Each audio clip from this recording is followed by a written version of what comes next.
নমস্কার বন্ধুরা, আমি টেস্টি কিচেনের জয়ন্তী মুখার্জি বলছি। তো আজকে রান্নাটা আমি বেশ কিছুদিন ধরে নিজে হাতে যে করছি সেটা দেখাচ্ছি না, কিন্তু করে নেবার পর আপনাদের দেখাচ্ছি। আজকেও ডিমের ঝোল করেছি। ডিমটা যে খুব মশলা তেল দিয়ে করেছি তা না, কেননা ঘরোয়া রান্নাই করেছি।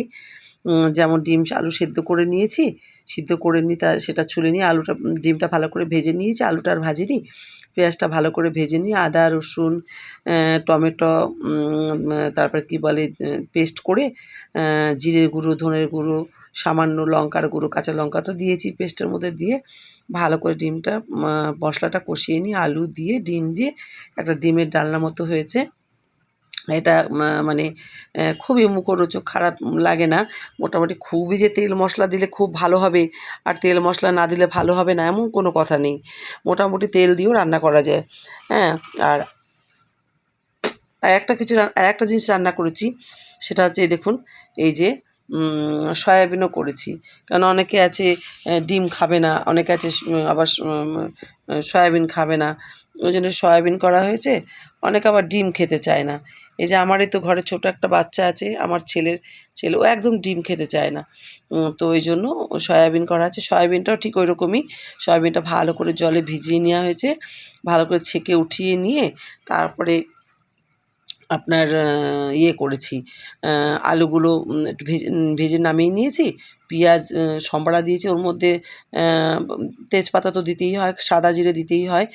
দিয়ে কী বলে পেঁয়াজটা ছেড়ে দিয়েছি, ভালো করে পেঁয়াজটা ভেজে নিয়েছি। ভেজে নিয়ে আদা রসুন টমেটো পেস্ট করে দিয়েছি, জিরের গুঁড়ো ধনের গুঁড়ো লঙ্কার গুঁড়ো কাঁচা লঙ্কা একটু পেস্ট করে দিয়েছি। পুরোটা শুকনো লঙ্কা আমরা খাই না, আমরা একটু কাঁচা লঙ্কাও খাই। দিয়ে খুব ভালো করে ভেজে নিয়ে তারপর সয়াবিনটা ছেড়ে দিয়ে আলুটা ভাজা ছিল ছেড়ে দিয়ে ভালো করে মাখিয়ে নিয়ে যখন তেলটা ছেড়ে দিয়েছে কষিয়ে নিয়ে তখন জল দিয়ে দিয়েছি। তো এইভাবে সয়াবিনটা করেছি। তো এটা তো খুবই তেল কম, তেল খুব একটা আমি বেশি দিই না রান্নায়। মোটামুটি তেল দিয়ে দেখতেই পাচ্ছেন, কিংবা পাচ্ছ দিদিভাইরা বন্ধুরা ভাইয়েরা। তো তোমরা আমাকে একটু সাবস্ক্রাইব করো। আমি তো তোমাদের খুব গরিব দিদিভাই। তো আমার যা সাধ্য হয় আমি তাই রান্না করি। রেগুলার আমার খুব বেশি সাধ্য হয় না রান্না করার মতো। তো একটু যা পারি তাই একটু করি। একটুখানি তোমরা দয়া করে একটুখানি তোমরা যদি আমাকে সাবস্ক্রাইব করো আর আমাকে একটু লাইক কমেন্ট শেয়ার করো, খুব খুশি হব, খুব খুশি হব। তোমাদের কাছে চিরঋণী থাকবো, এই আর কি বলবো। কিছু তো বলার নেই। আমি তো রেগুলারও পারি না ছাড়তে। তাও তো প্রায় ৭ মাস বাদে আমি আবার বেশ কটা দিন ধরে ছাড়ছি।